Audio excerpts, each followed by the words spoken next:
बहुत स्पष्ट रूप से उनके मन में बहुत पीड़ा है, एक कांग्रेस अध्यक्ष होके और एक कांग्रेस का कार्यकर्ता होके।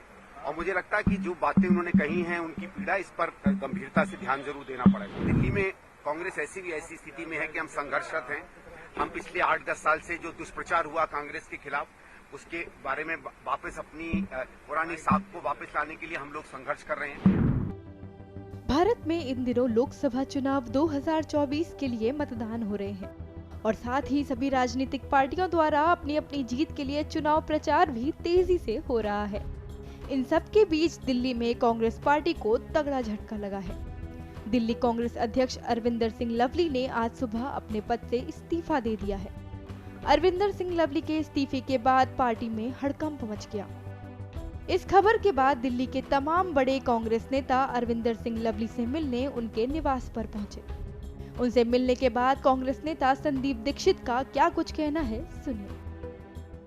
बहुत स्पष्ट रूप से उनके मन में बहुत पीड़ा है और कुछ चीजों को लेकर आंदोलित है। उनको लगता है कि पिछले महीने 2 महीने में जिस तरीके से जो बातें, मैंने ठीक से उनकी चिट्ठी नहीं पढ़ी पूरी, हर पॉइंट पर तो मैं नहीं कोई प्रतिक्रिया दे पाऊंगा, लेकिन एक व्यक्तिगत पीड़ा है, एक कांग्रेस अध्यक्ष होके और एक कांग्रेस का कार्यकर्ता होके।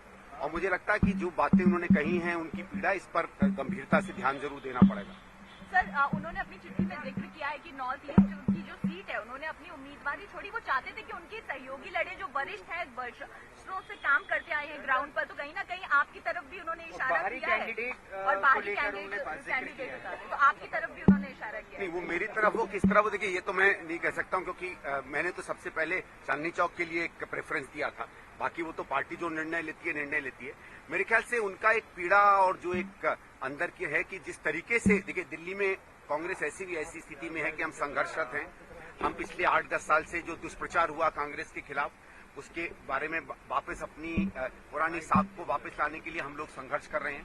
कांग्रेस का जो भी अध्यक्ष बना है, ये कोई ताज तो है नहीं, एक तरीके से कांटों का ताज है। उसके बावजूद पिछले 6-8 महीने में इन्होंने मेहनत करके खड़ी की।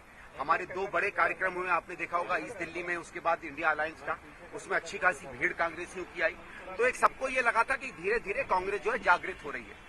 और जब हमको 2 या 3 सीटें मिलती हैं, तो ऐसा लगता है कि अगर उसमें हम कांग्रेस के सब लोगों की सहमति के साथ ऐसे नेतृत्व को दें, तो आगे गाड़ी बेहतर रूप से चलेगी। चलिए, जो हुआ जो नहीं हुआ वो है, लेकिन मुझे लगता है कि उनको ऐसा महसूस हुआ है कि हम लोग यहाँ लीडरशिप गंभीरता से नहीं, या शायद जो संवेदनशीलता कांग्रेस की नेतृत्व की और कांग्रेस के कार्यकर्ताओं के अंदर में जो बातें थी, उसको शायद उस तरीके से एड्रेस नहीं कर पाए हैं। मैं भी बहुत ज्यादा नहीं बोलना चाहता, क्योंकि हम भी कोशिश करेंगे लोगों से ऊपर बात करने की।